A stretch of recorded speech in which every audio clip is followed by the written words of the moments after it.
Welcome to Choose Your Own Adventure, brought to you by Audible. I'll save your place as you go, and you can say stop at any time. When you come back, we'll pick up right where you left off. You have 5 stories in your collection. Would you like to read Mystery of the Maya, The Magic of the Unicorn, Space, and Beyond, The Abominable Snowman, or Journey Under the Sea? Welcome back to Journey Under the Sea. You've explored 21% of the story and discovered 6 of 37 possible endings.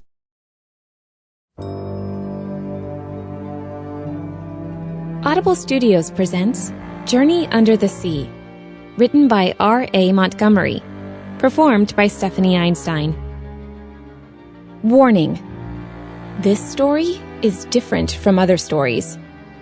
You and you alone are in charge of what actually happens. There are dangers, adventures, and consequences, all depending on the choices you make. And the wrong choice could end in disaster, even death. Good luck!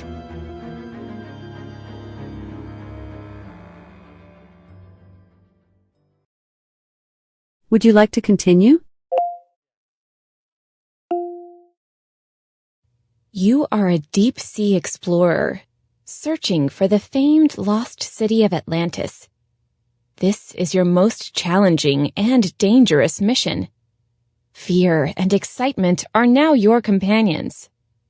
It is morning, and the sun pushes up on the horizon.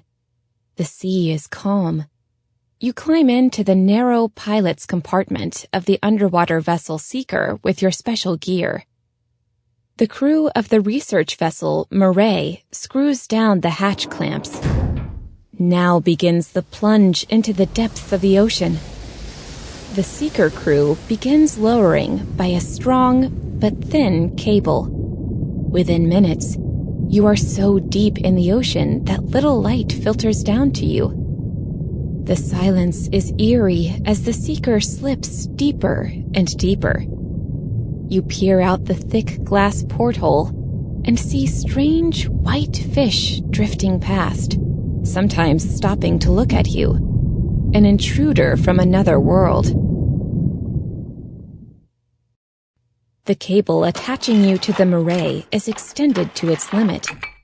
You have come to rest on a ledge near the canyon in the ocean floor that ancient myth says leads to the lost city of Atlantis. You have an experimental diving suit designed to protect you from the intense pressure of the deep. You should be able to leave the Seeker and explore the sea bottom. The new suit contains a number of the latest microprocessors, enabling a variety of useful functions. It even has a built-in PDA with laser communicator. You can cut loose from the cable. The Seeker is self-propelled. You are now in another world. Remember, this is a dangerous world. An unknown world. As agreed, you signal the Murray. All systems go. It's awesome down here. Do you explore the ledge or dive down into the canyon?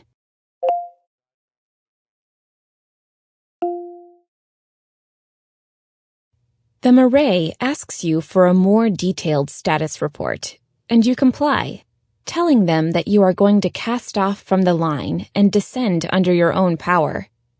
Approval is given, and the Seeker slips silently into the undersea canyon. As you drop into the canyon, you turn on the Seeker's powerful searchlight. Straight ahead is a dark wall, covered with a strange type of barnacle growth.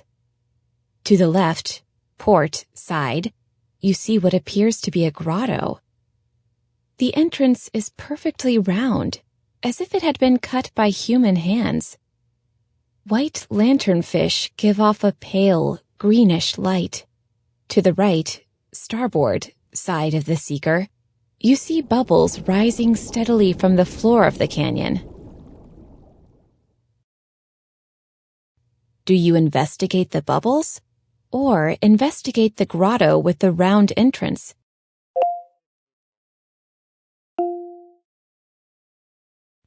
carefully maneuvering the Seeker between the walls of the canyon, you discover a large, round hole.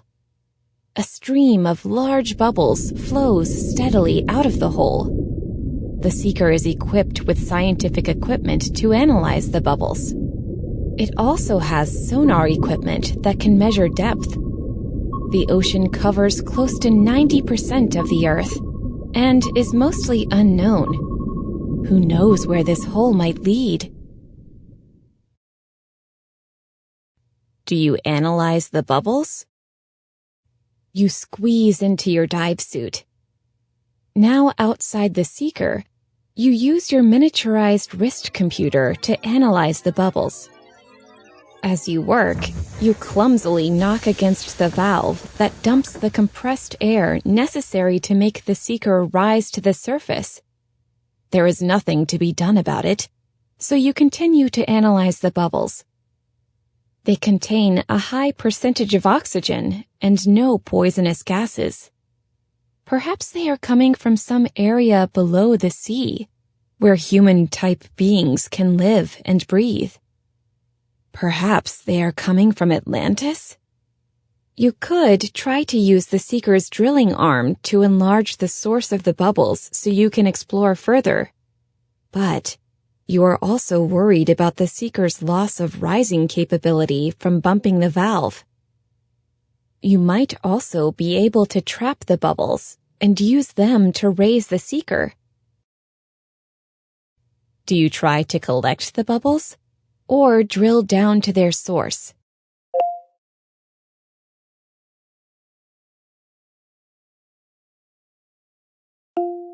Do you try to collect the bubbles or drill down to their source?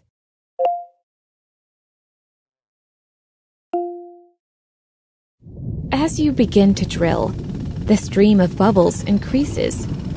The stream of bubbles is strong enough to ruffle the surface of the sea. You could try to surface now and locate the exact position of the bubble area. Then you could make plans with the scientists aboard the Mirai about what to do next. On the other hand, you could simply explore the hole with the Seeker to determine the source of the bubbles now. There is great risk in entering the hole, but it could lead to the source of the bubbles. And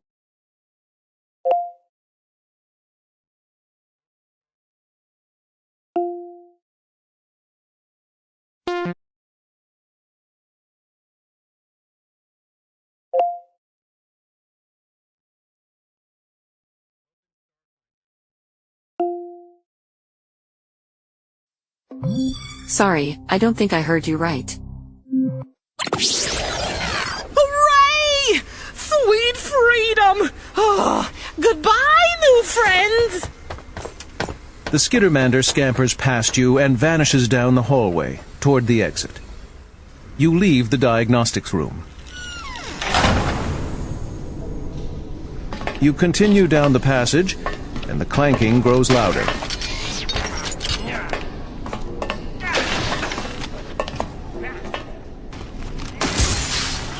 Peering around a corner, you see a green-skinned goblin in a cheap set of armor is busy ripping components out of the walls and stuffing them into crates. Space goblins are green-skinned, 3-foot-tall humanoids with oversized oblong heads and long ears. Native to Absalom Station, they can now be found across the galaxy, where they prove a nuisance to other races with their constant scavenging and murderous sense of humor. While notoriously stupid in most matters, goblins are geniuses at building functional weapons out of scrap and trash. You're the one with the street smarts. How do you want to play this? Do you go in with guns blazing? Sneak up and attack close range? Or try to talk to him?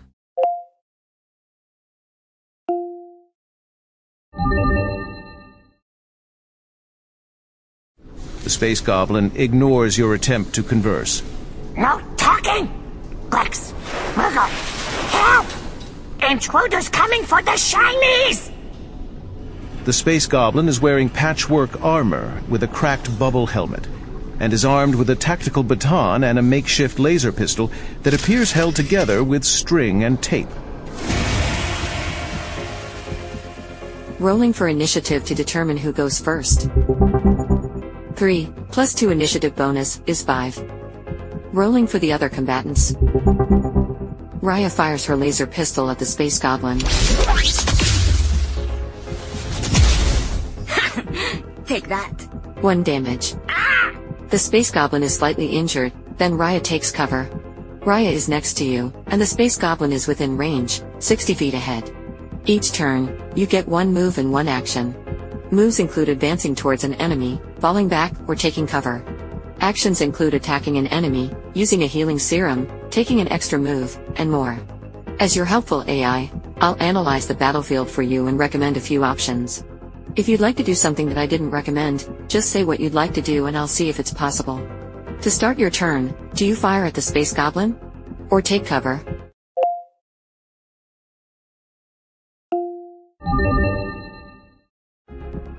If your attack roll is equal to or higher than your enemy's armor class, your attack hits. Navasi, a quick question before rolling for attack. If you'd like to speed things up, you can turn on fast mode, where I will skip the dice roll details and jump to the outcome. Would you like to turn on fast mode?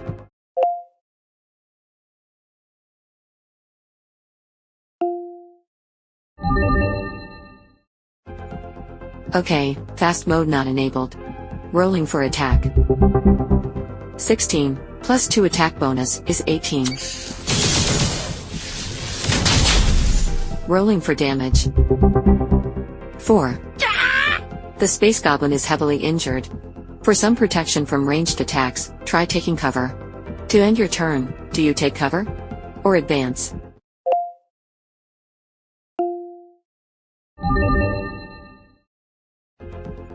Cover provides +2 bonus against ranged attacks.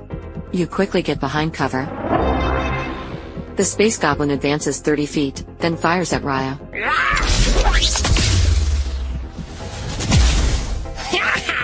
4 damage. Oh, come on! Raya is injured. Raya emerges from cover and advances 30 feet, then swings her tactical baton at the space goblin.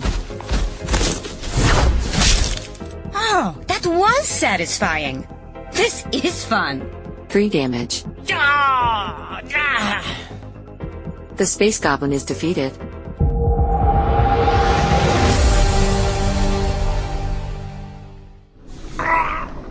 With a choked gurgle, the goblin drops to the ground. Raya is injured. You take a moment to rest and recharge.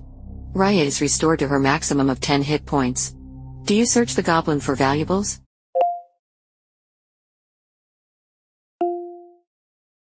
As you search the corpse, you find that most of the goblin's gear is trash only a goblin would bother carrying around. Yet one item stands out. A sleek, black datapad that looks brand new. Raya picks it up and raises an eyebrow. Now what's a goblin doing with this? When the datapad's screen lights up, you find it contains only pictures. Which skill do you use to try and identify the items? Science or technology?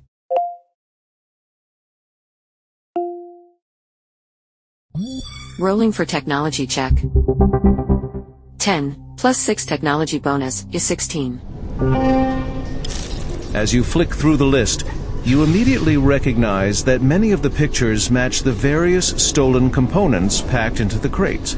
While it isn't surprising to find goblins stealing, it's strange that they appear to have been going exclusively after power regulation equipment, and not the basic stuff either.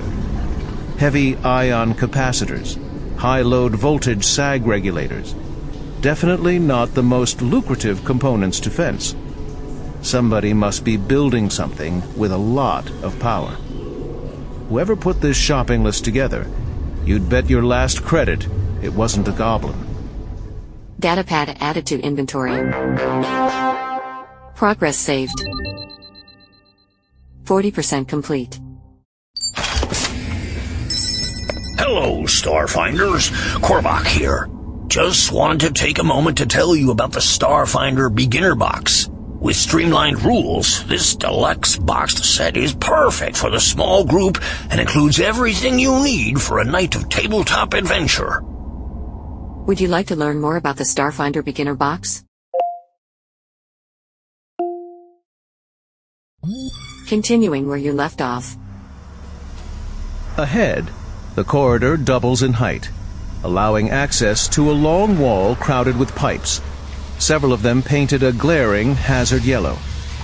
Partway down the corridor, one of the pipes has ruptured and is spraying gas that pools along the floor, filling the corridor to head height before flowing away down a vent.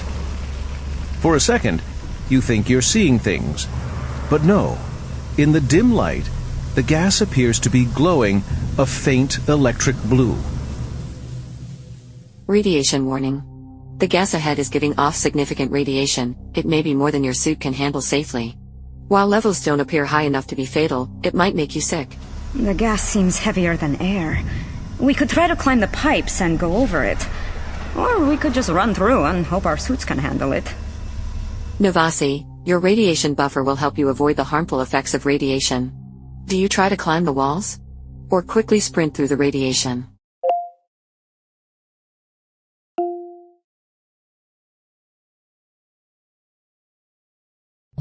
Time to test your athleticism. The athletic skill represents your ability to perform acts of physical might and grace, such as balancing, climbing, leaping, grappling, and moving in 0G. Rolling for athletics check. 3, plus 1 athletics bonus, is 4. You carefully clamber up the pipes, but it's harder than it looks. You're only halfway across, when suddenly... Look out! With a squeal, the pipe you're clinging to rips free from the wall, plunging you down into the gas. You each take 1 point of damage as you hit the floor, and are currently immersed in the radioactive gas. Time to test your ability to stand up to physical punishment or attacks against your vitality, like disease and radiation, with a fortitude saving throw. Rolling for fortitude save. 14, with no bonus, is 14. As you sprint through the glowing gas, you suddenly feel queasy and lightheaded. Warning lights on your armor glow red as you stagger free of the cloud. Raya leans against the wall, coughing and clutching her stomach. I think maybe I should start making the decisions. Radiation sickness from the cloud has given you the hampered condition.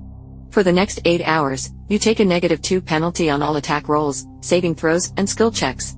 That is why I, as your personal AI unit, am equipped with a radiation warning system. Which you ignored. Progress saved. 60% complete. Ahead, a wall of transparent aluminum splits the corridor. On one side, a heavy pressurized blast door stands closed, the light above it glowing red. On the other side, observing the door through the window wall, is a small control station, many of its displays cracked, but still glowing with data. Raya rushes over and begins eagerly examining the controls. Looks like it's an airlock to a small maintenance dock. It's busted, though. It has to be cycled manually from this panel. Only one of us can go through at a time, but controls on the side should still be functional. I'll let you through, and then you can use the other set to bring me through. Oh yeah, and it looks like there's air on the other side. That's nice. Do you go through the airlock?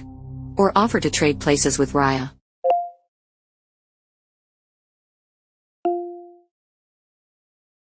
The light above the door turns green as Raya triggers the controls, and it opens with a hiss.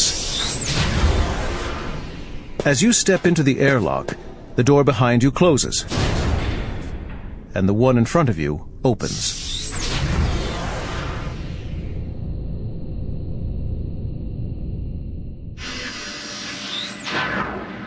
Stepping through the airlock, you find yourself in a small, empty shuttle bay. To your left is a large atmospheric containment door marked with hazard stripes and vacuum warnings, as well as windows showing the starry void beyond. A ladder on the opposite wall leads up to a small control station, but a nearby power cable has been severely damaged, throwing irregular showers of sparks across the ladder. Directly across from you is an airlock similar to the one you just came through. More immediately important than all of these, however, is the goblin busily packing crates in the middle of the room. She wears a bright orange pressure suit, and as you enter, she spins around and begins firing her homemade laser pistol at you. Eat laser, lockups!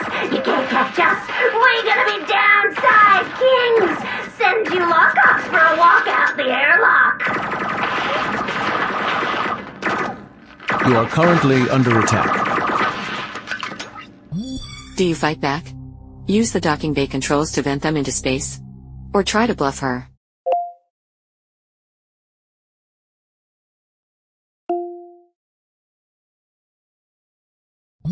Navasi, first you'll need to reach the controls. The ladder is an easy climb, but dodging the electrical arcs around it is going to be tricky. Time to test your ability to dodge out of the way of area attacks and avoid nasty traps with a reflex saving throw. Rolling for reflex save. 16, plus 6 reflex bonus, minus 2 hampered penalty, is 20. You manage to judge the pattern in the electrical discharges and launch yourself past them up the ladder.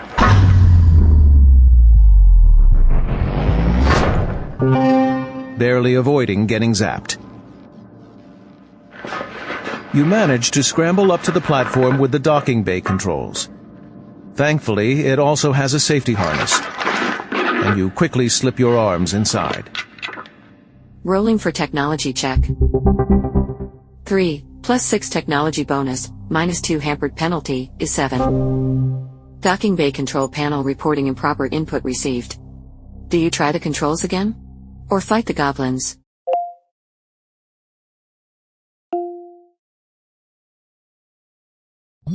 Rolling for technology check. 13, plus 6 technology bonus, minus 2 hampered penalty, is 17.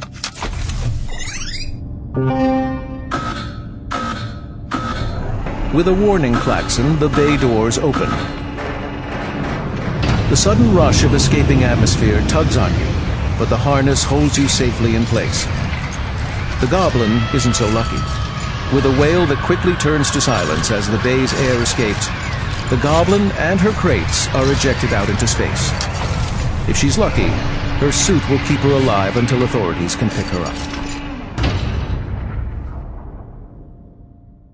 You and Raya are injured. You take a moment to rest and recharge.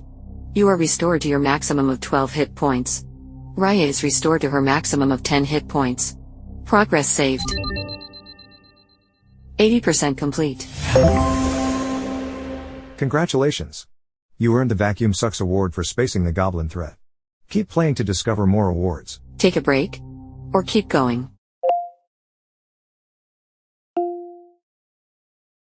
With the goblin threat handled, silence descends on the docking bay. You cycle the airlock, allowing Raya to step through. She looks around.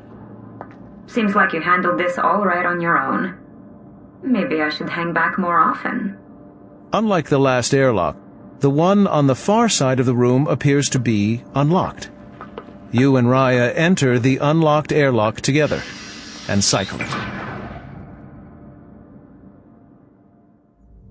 Through the airlock, you and Raya find yourselves in a clean, cold room filled with glowing server towers.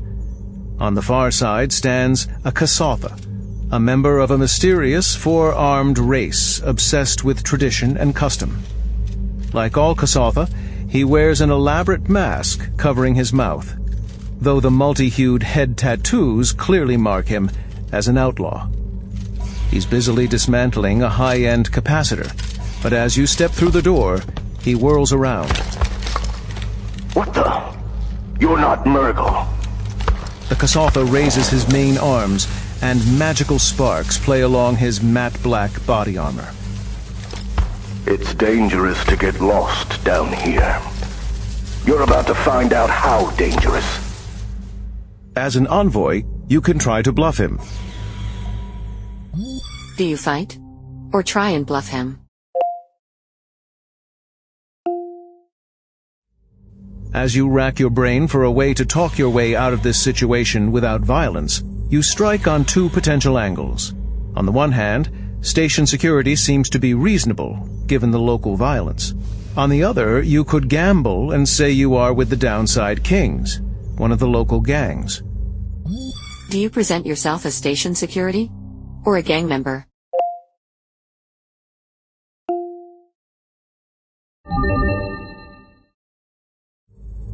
You put on your best sneer and order the Kasatha to stand down.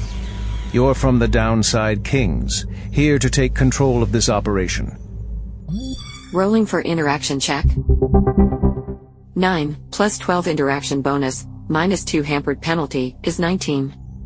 The Kasatha's eyes narrow. He becomes visibly impatient. Your childish attempt at deception dishonor us both. Fight. Rolling for initiative. 13 plus 2 initiative bonus is 15. Rolling for the other combatants. Raya supercharges your weapon. Supercharge online!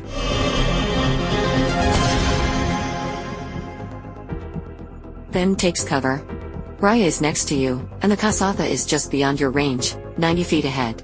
Raya has supercharged your weapons, making it possible for your next melee or ranged attack to deal massive damage if it hits. To start your turn, do you advance? Or take cover?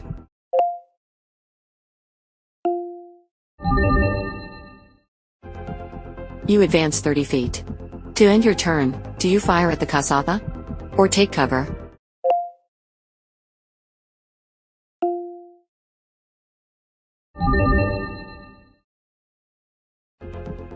Navasi, as an envoy, you have a special ability called Get 'em. You inspire your allies and provide +1 attack bonus to hit the enemy that you are targeting. Rolling for attack. 16, plus 2 attack bonus, +1 Get 'em bonus, minus 2 hampered penalty, is 17.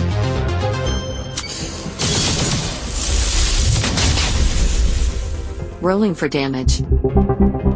6, plus 6 supercharge bonus, is 12 damage. Demorticus, take you! The Kasatha is heavily injured. The Kasatha fires magic missile at Raya.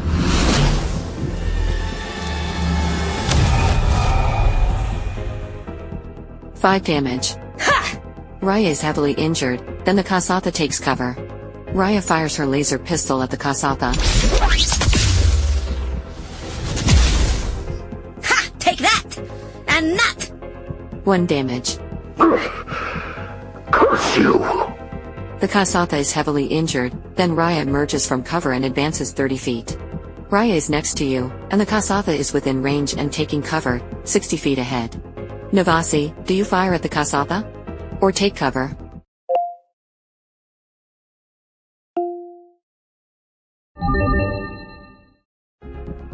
Rolling for attack. 11, plus 2 attack bonus, +1 Get 'em bonus, minus 2 hampered penalty, is 12. Rolling for damage. 6. The Kasatha is critically injured. Do you take cover? Or advance?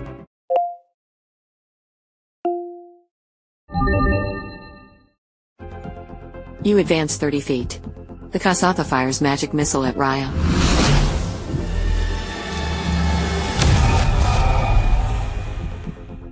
Five damage. Raya falls unconscious. The Kasatha is taking cover, 30 feet ahead. Navasi, do you fire at the Kasatha? Or take cover?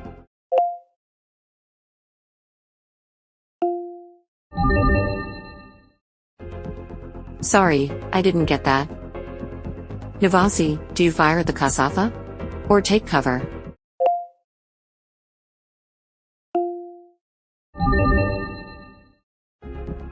Rolling for attack. 1.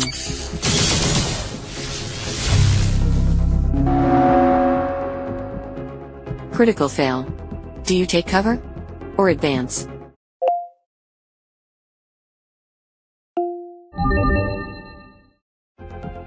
I didn't catch that. Do you take cover? Or advance?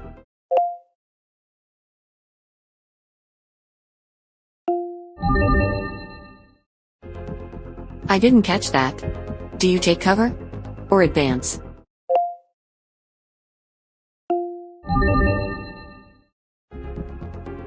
You have the following items: defragmentation grenades, tactical baton, laser pistol, second skin, healing serum, radiation buffer, arc pistol, and datapad. Do you take cover? Or advance?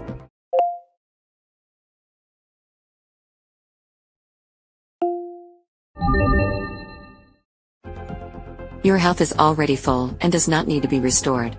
Do you take cover? Or advance?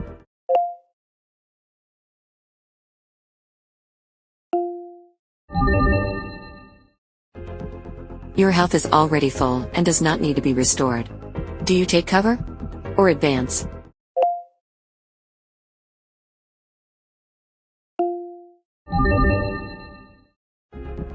Your health is already full and does not need to be restored.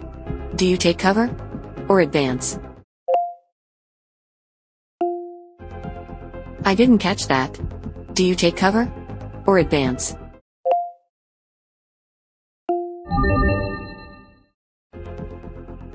Inventory report: 2 fragmentation grenades, tactical baton, laser pistol, second skin, healing serum, radiation buffer, arc pistol, and datapad.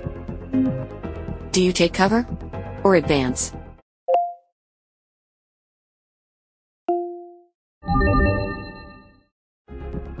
You already used your action this turn. Do you take cover? Or advance?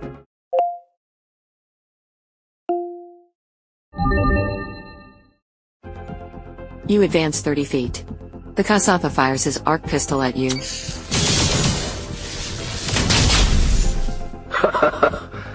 Your technique is weak. 6 damage. You have 6 hit points remaining. The Kasatha is within arm's reach. Navasi, do you swing your tactical baton at the Kasatha? Use your last healing serum? Or fire at the Kasatha?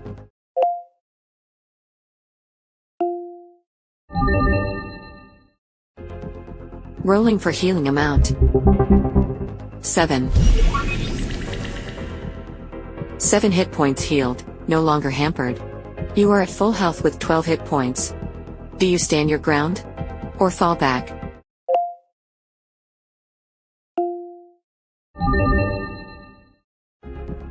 You stand your ground and end your turn. The Kasatha fires his arc pistol at you.